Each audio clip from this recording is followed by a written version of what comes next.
Today on ballisticbbq, I'm going to show you two top secret butcher's cuts that are going to save you steak lovers a lot of money. Let's get going.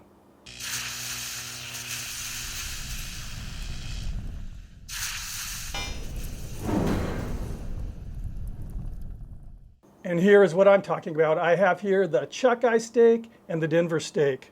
And both of these steaks per pound are just a fraction of what you'd pay for, say, a ribeye or a strip loin.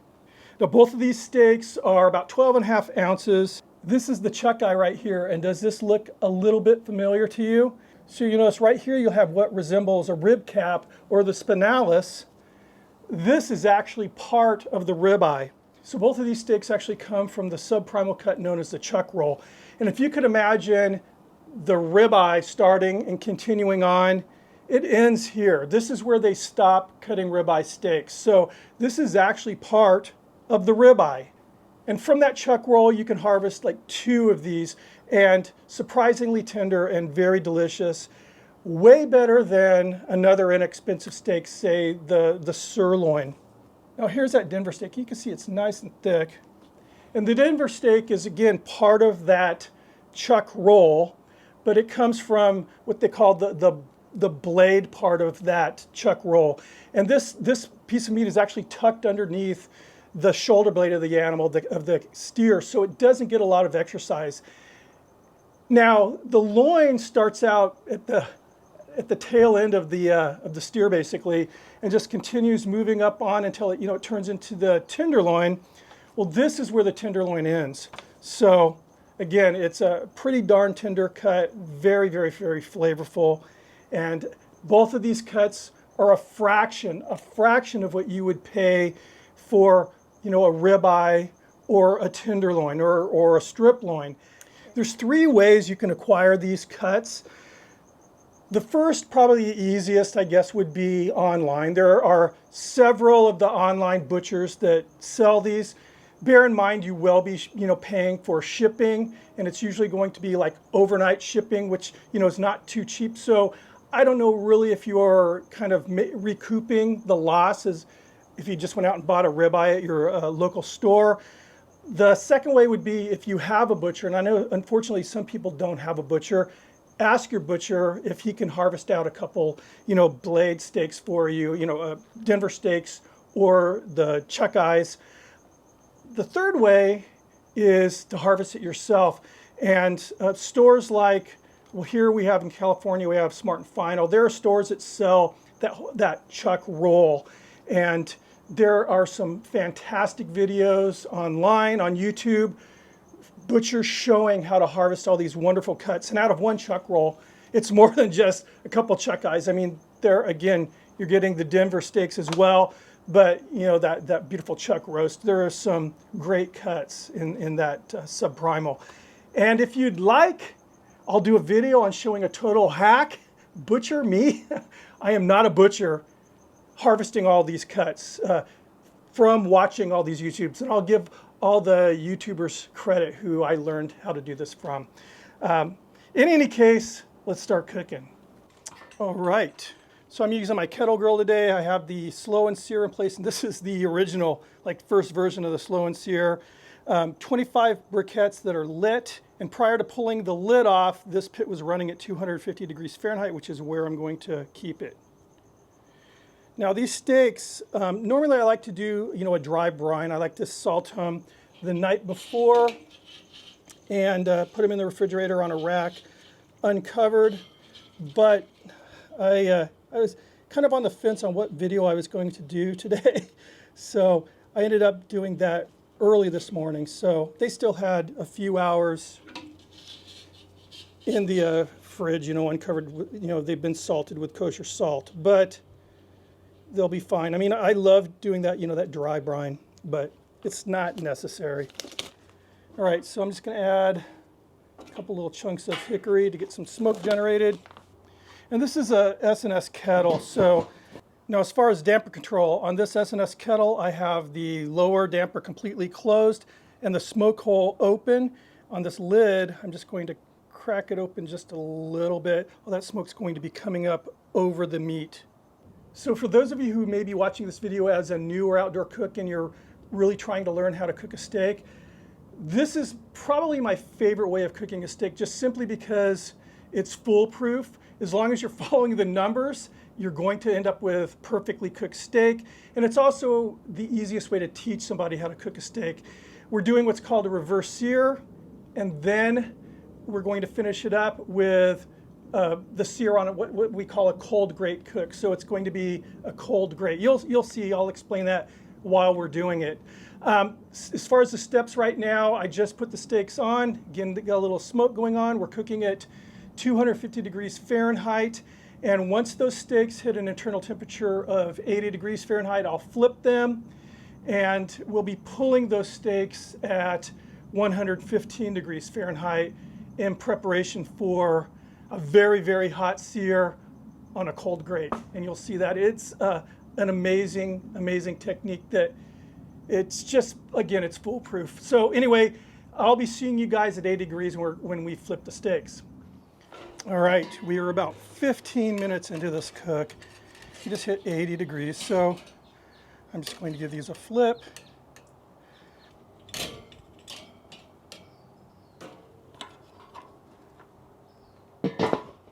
All right, next steps. Now at 115 degrees Fahrenheit, we'll be pulling these steaks in preparation for the sear. But prior to that, at 95 degrees Fahrenheit, I'm going to light up a full chimney of charcoal. All right, about another 15 minutes passed, and we have hit that target temperature of 115 degrees Fahrenheit. Pull these off. And remember, we need to remove that cooking grate so we can let it cool. So the next thing I'm doing is just blotting off all the moisture that came out during that initial cook. This is going to help with the sear, getting that moisture off, so we don't have to deal with that evaporative cooling. So the heat's going to be a lot more efficient. I'm going to brush some oil on it. I am using, as usual, avocado oil. You can use canola oil, olive oil, whatever you want to use. I'm just going to brush this on both sides again. I'm going to season this with just, freshly ground black pepper. This will help the pepper adhere, and it'll also help with the sear.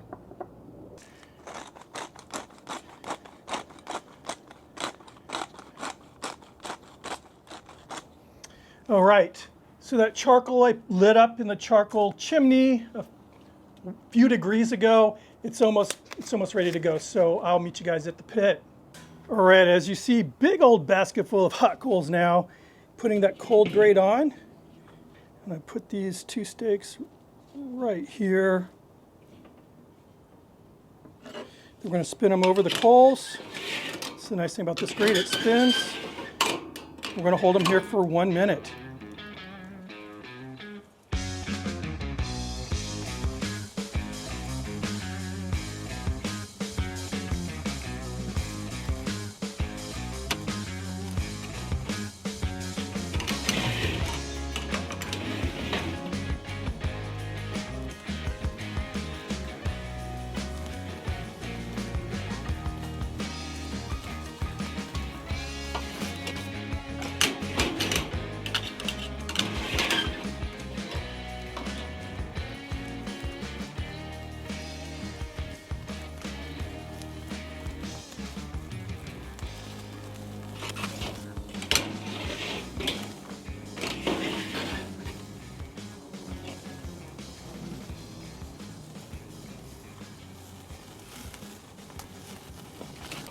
All right, these are done.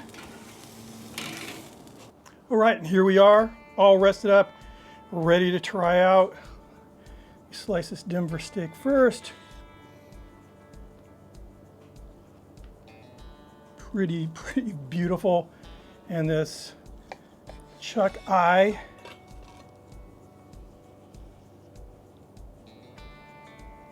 Gorgeous. Anyway, let's try these out.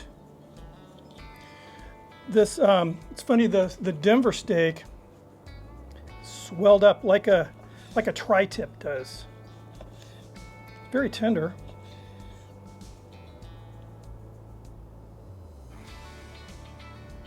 Give this a try first. Yeah, I mean, this is I like this cook. Actually, that's a good doneness for me personally.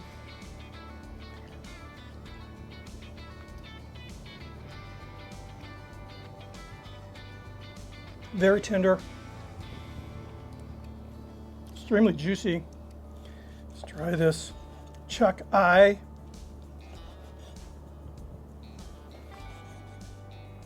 All right, there we are. You can see that's a perfect medium rare. That's just beautiful. Again, both of these cuts were extremely juicy, which is nice. So of the two, I think I like the Chuckeye better flavor-wise. I'm really, really surprised at how tender this is, this Chuckeye. This is really good. Glad I did this. Anyway, yeah, another steak I was planning on cooking with these is a Terrace Major. But right now, for whatever reason, the Terrace Major cut is not as cheap, inexpensive as it used to be. So I just wanted to stick with these two. So right now, where I live at least, ribeye, any steak, ribeye, T-bones, you know, tenderloin, it's just really, really, really expensive. And this, I think, is a great option. I'll take this every day of the week. I mean, this is really good. Wow. Anyway, thanks for stopping by. If you have any suggestions, please either email me. My email address is in the description box below, or leave a comment. Thumb up the video if you like. If you're not subscribed, please do, and ring the notification bell. I'll see you on the next video. Denver steak. Cheers.